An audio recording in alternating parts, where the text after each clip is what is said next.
मित्रांनो नमस्कार, मी स्वप्नील जाधव, नाशिककर स्वप्नील जाधव यूट्यूब चॅनलवर आपलं पुन्हा एकदा खूप खूप स्वागत आहे।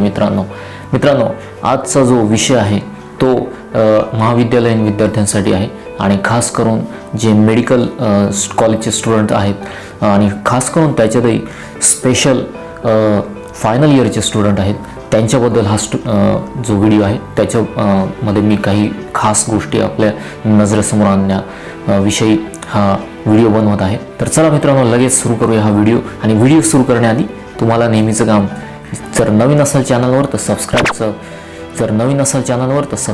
बटन जे असतं लाल कलरचं ते काळं करून टाका आणि लाईकचं बटन दाबा जर हा व्हिडिओ आवडला तर, आणि शेअरही करा जर तुम्हाला इच्छा असेल तर चला मित्रांनो हा व्हिडिओ लगेच थंबनेल आपण वाचलं असेल तर मित्रांनो वेलकम बॅक। थंबनेल आपण वाचलंच असेल, थंबनेलवर मी लिहिलेलं आहे की इंजिनिअरिंगचे जे स्टुडंट आहेत, BA BComचे जे स्टुडंट आहेत ते तर सुटले बिचारे, परीक्षेच्या जाचातून सुटले। ह्या 2020-19च्या वर्षातून ज्या परीक्षा फायनल इयरच्या होत्या त्या परीक्षेच्या संपूर्ण जाचातून सुटले। त्यांना उदय सामंत ह्या महाराष्ट्र राज्याच्या शिक्षण मंत्र्यांनी अक्षरशः कचाट्यातून सोडवलं। कारण 2 महिने मला पूर्ण गॅरंटी आहे की कुणाचाच अभ्यास झालेला नसेल, त्यामुळे सर्वांनी कोविड-19 म्हणजेच कोरोना व्हायरस या लॉकडाऊन पिरियडमध्ये संपूर्ण जे 2 महिने होते, 2-2.5 महिने होते ते अभ्यास बिलकुल केला नसेल। सुरुवातीला केला होता मार्च महिन्यात, परंतु नंतर ढेपाळत गेले आणि अभ्यास बंद करून टाकला।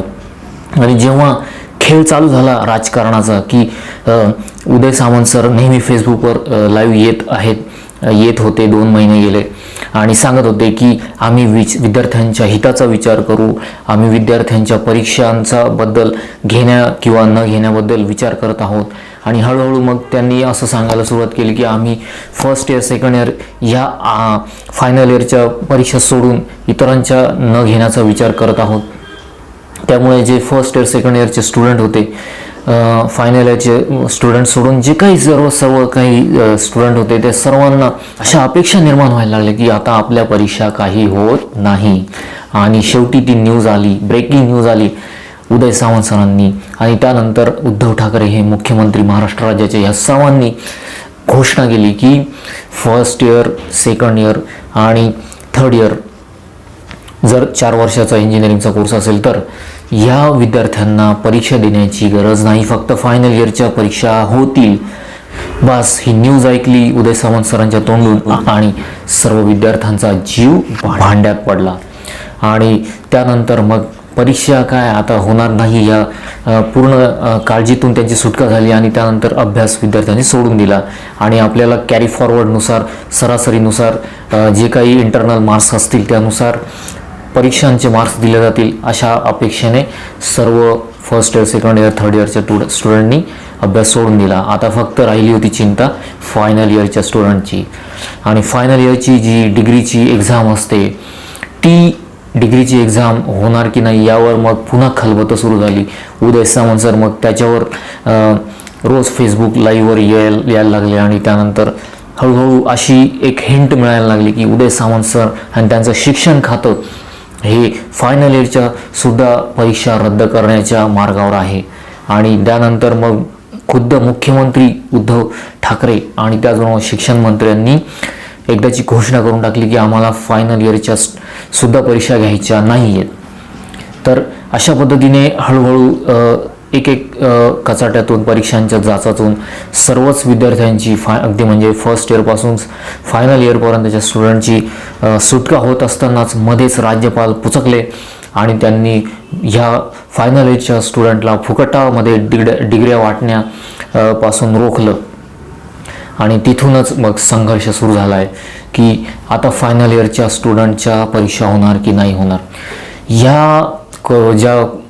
हे जे राज्यपाल महोदय मध्येच पुचकले आहेत आणि त्यांनी विरोध केला आहे फायनल इयरच्या स्टुडंटच्या परीक्षा घेण्याबद्दल। तर यामुळे झालं काय की आता फायनल इयरचे स्टुडंट अजूनही गॅसवर आहेत, म्हणजेच अजूनही टेन्शनमध्ये आहेत की काय करायचं, अभ्यासाचं काय करायचं। अभ्यास तर 2 महिने अक्षरशः झालेलाच नाही आहे आणि राज्यपाल महोदय विरोध करतायत, फायनलच्या परीक्षा घ्या असं म्हणतायत। आणि त्यामुळे एका बाजूला आहेत मुख्यमंत्री साहेब आणि दुसऱ्या बाजूला आहेत राज्यपाल साहेब. दोघांमध्ये सँडविच सारखे भरडले जात आहेत आपले फायनल इयरचे बिचारे स्टुडंट. तर मित्रांनो, अजूनही चित्र स्पष्ट नाही आहे की नेमकं फायनल इयरच्या स्टुडंटचं होणार काय. फक्त सुटका झाली असं म्हणता येईल ती फक्त फर्स्ट इयर आणि सेकंड इयरच्या स्टुडंटची. आणि त्यातच आता एक अशी वाईट बातमी अशी आली आहे मेडिकलच्या स्टुडंटची की अमित देशमुख जे आहेत मंत्री महोदय, ते राज्यपालांना भेटले आणि त्यांनी राज्यपालांना आश्वस्त केलं आहे की आम्ही मेडिकलच्या स्टुडंटच्या फायनल इयरच्या एक्झाम घेणार आहोत. तर यामुळे झालं आहे की आता मेडिकलच्या स्टुडंट आणि इंजिनिअरिंगच्या स्टुडंटमध्ये एक प्रकारची अशी स्पर्धा चालू झाली आहे की आम्ही सुटलो पण तुम्ही अडकले. मेडिकलचे इंजिनिअरिंगचे मित्र म्हणतायत, इंजिनिअरिंगचे मित्र मेडिकलच्या आपल्या मित्रांना म्हणतायत की बाबा तुम्ही तर अडकले, आम्ही तर सुटलो, बरं झालं, तुम्ही सुटावे अशी आमची इच्छा होती पण नाही झालं तर काय करणार. आता द्या परीक्षा, काय करणार. आणि अमित देशमुखांनी आता जे मंत्री आहेत आरोग्यमंत्री, त्यांनी सुतोवाच केला आहे की परीक्षा मेडिकलच्या होणार आहेत आणि त्यातही फायनल इयरच्या स्टुडंटच्या परीक्षा तर नक्कीच होणार आहेत. त्यामुळे मेडिकलच्या स्टुडंटला माझी तर एवढीच, फायनल इयरच्या स्टुडंटला एवढीच एक विनंती आहे की तुम्ही अभ्यासाला लागा.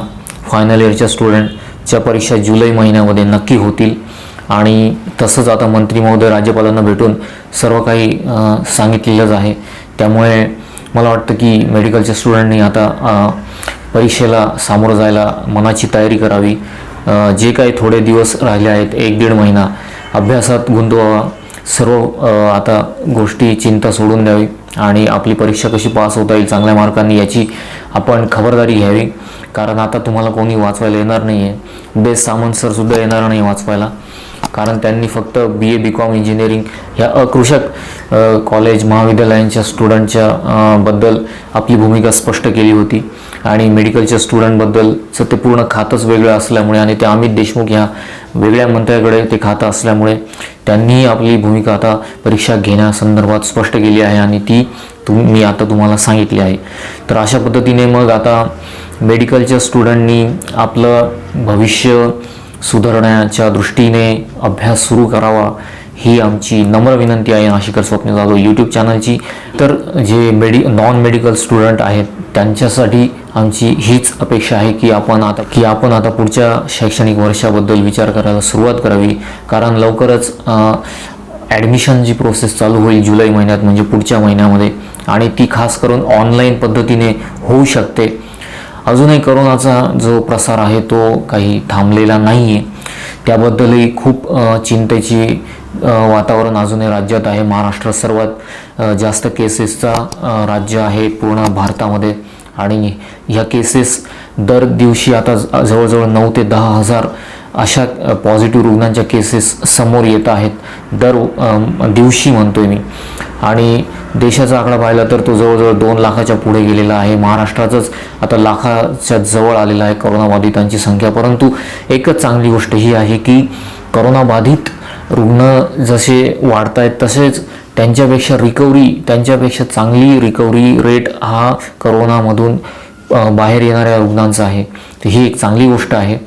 लॉकडाऊन आता जवळजवळ उठलेलाच आहे. सर्व दुकानं, व्यवस्थापनं, कंपन्या चालू होत आहेत हळूहळू किंवा चालू झालेल्या आहेत.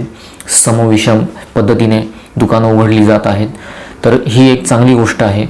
हळूहळू लॉकडाऊन उठेल, ॲडमिशनच्या नवीन शैक्षणिक वर्षांच्या परीक्षा चालू होतील आणि ऑनलाईन पद्धतीने कदाचित पुढची सेमिस्टर जी आहे नवीन वर्षाची SY FYची कुठल्याही इंजिनिअरिंगची असो चालू होईल, फार्मसीची चालू होईल.